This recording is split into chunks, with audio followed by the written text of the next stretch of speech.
Welcome in, guys, to our preview every single NFL team for the upcoming 2023 season. We're still in the NFC North with the Green Bay Packers, and this is one of the biggest transitional periods in Green Bay Packers in the last number of years. You know, you look at the Green Bay Packers, you know, from the Vince Lombardi days to Brett Favre and now Aaron Rodgers. You look at, you know, what Vince Lombardi did and great stuff he did back in the 50s and 60s. You look at what Brett Favre did, got them a Super Bowl and stuff like that, and then you look at what Rodgers did, got one Super Bowl, but again, didn't really, again, you look at Green Bay, and I know a lot of those cheeseheads want to say, oh my god, Green Bay, you know, whatever. I'm like, guys, you've had two legendary quarterbacks in your franchise history, and you've only got two Super Bowls to show for it in the last 30 years. 2 Super Bowls? Again, you think with something like Brett Favre, you would have way more Super Bowls, especially with Rodgers in that number of years. Like, he hasn't won a Super Bowl in like 13 years or something like that. Like, come on, like, you would think you would have more Super Bowls and more to show for it, especially with that you've had Rodgers for 15, 16 years, you've had Brett Favre as well for like 11, 12 years. But again, like everything happens in life, things move on. You've got to move on from what you used to know. And Aaron Rodgers this past season, finally, after the 2022 season, finally jumped ship to the New York Jets. He's like, you know, after 15, 16 years, he's finally going to be in New York now. He's going to be a New York Jet for next season. The 2023 season is going to be the first time since like 2007, 2008 that he hasn't been with the Green Bay Packers. And it found the Green Bay, why the fuck did you not do this last year? Again, I don't understand, why did you keep this guy last year? Why did you do this whole thing when you did this whole big trade for Davante Adams because you want him and Aaron Rodgers to be together, but a year later Davante Adams stays in Green Bay, but you've got Aaron Rodgers who splits. I don't understand the logic behind the front office of the cheeseheads of the Packers. That, you know, again, Aaron Rodgers, he was an MVP back in 2020. He was good back then, but that was 30 seasons ago. It's time that you move on. You got Jordan Love back in 2020, and you know, if the plan was to go all in for Aaron Rodgers, then you should have built around him a lot more. Built for him, like what the Tampa Bay Buccaneers did a number of years ago with Brady. When they got Tom Brady, and they found that you need to protect him. He's like in his 40s now, so you need to get him, and that's your championship window. But with the Packers, they're like, oh, we're gonna get defensive players, we're gonna get an edge, we're gonna get a cornerback. It's like we're gonna get, oh, it just doesn't make any sense. And then the year that you re-signed Rodgers, 2022, you give him Davante Adams, and then you stink. You know, like third in the division. You get beat by my Lions. You know, you get to beat the Bears, but again, you know, the Bears are a dumpster fire anyway. But you miss out on the playoffs, and Aaron Rodgers is gone. Now, and now it's Jordan Love's time. Now, after 3.5 years, nearly 4 years, Jordan Love finally gets to show the NFL what he's truly about. Again, he's had some cameos. If Rodgers has been injured, he's had a couple of cameos. But again, he's 24, 25. Again, this is going to be make or break to see if this was all, to see how Jordan Love is going to be. Because again, you wasted 3 years of this kid's life by him just staying on the bench, not playing him, because you want to go for the Aaron Rodgers here and now. And that didn't work out well. So now you're like, oh my god, we're not going to get a quarterback, we're going to go for Jordan Love and make sure that we have the weapons around him.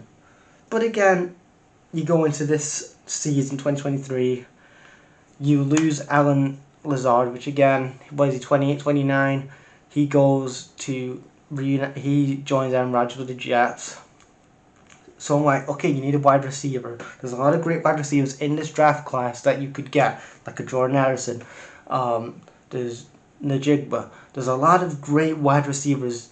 There's a lot of great to great wide receivers in this draft class that you could get, and you could have weapons around Jordan Love, and that could help you get back to the playoffs and stuff like that. But the first thing you do, you have a first round pick, because obviously with the Aaron Rodgers trade, you get a couple of the New York Jets picks, so you get an edge. You get an edge rusher, You get Lukas Van Ness, edge rusher from Iowa, and I'm looking at the edge rushing class. I'm like, Isaiah Foskey. In my opinion, Isaiah Foskey was a better edge rusher than Lukas Van Ness, but Lukas Van Ness comes in as an edge rusher to improve that defense from Iowa. I think he's a good talent. I like him, but I don't think he was better than, say, Isaiah Foskey. I think he was a way better talent, in my opinion, and better overall. Then you go for the second round, where you go for Luke Musgrave, a tight end from Oregon. I've seen his tape; he looks pretty good. So I'm really interested. We'll see how they do with him there. Then you draft Jayden Reed, a wide receiver from Michigan State. He was in round 2. I've seen him. He's got some good upside to him. I want to really see more before I can really judge him. Tucker Kraft, another tight end in the third round was Tucker Kraft, tight end for South Dakota State. Then the fourth round was Colby Wooden.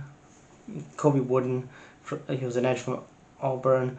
Then you got a quarterback, and again, like I said in the other videos I've done for the Lions, Vikings, and Bears. Obviously, in this draft class, we had a lot of old quarterbacks in this draft class. We were 24, 25, even 26, and because obviously the whole thing with the pandemic. From college football, they could have the eligibility to stay on a couple more years because of the whole pandemic.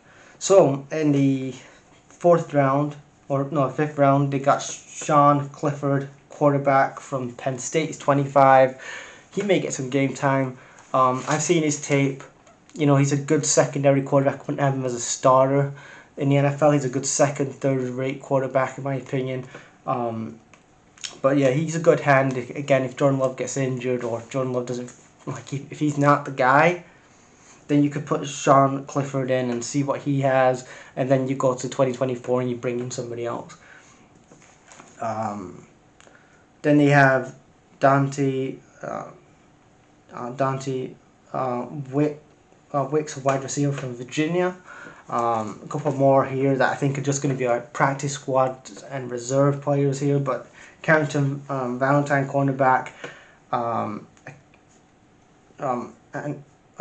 Anderson, Carlson, kicker from Auburn, and then you've got safety Anthony Johnson Jr. from Iowa State. And again, like I said, Alan Lazard has left. He's gone to the Jets. You bring in Moore. He's a safety from the 49ers. He had 1,073 snaps last season, so he did pretty good last season for the 49ers. Where do I think that the Green Bay Packers will finish? I'm gonna say third in the division. I'm gonna be realistic. This is, again, they were third last year. I look at the team. I look at that NFC North, which again, it's up for grabs whoever can win that division. You've got the Bears, who again, they've done some good things in the draft and in the off season. The Lions have done some good stuff. The Vikings have got some good players in the draft as well. But I just think because the Vikings are doing well, the Lions are doing well as well. That Lions and Vikings are going to be fighting for that first and second place in the NFC North, and then it's going to be between the Bears and the Packers who gets third and fourth. But anyway, leave your guys' thoughts on where do you think the Green Bay Packers will finish in 2023. Peace.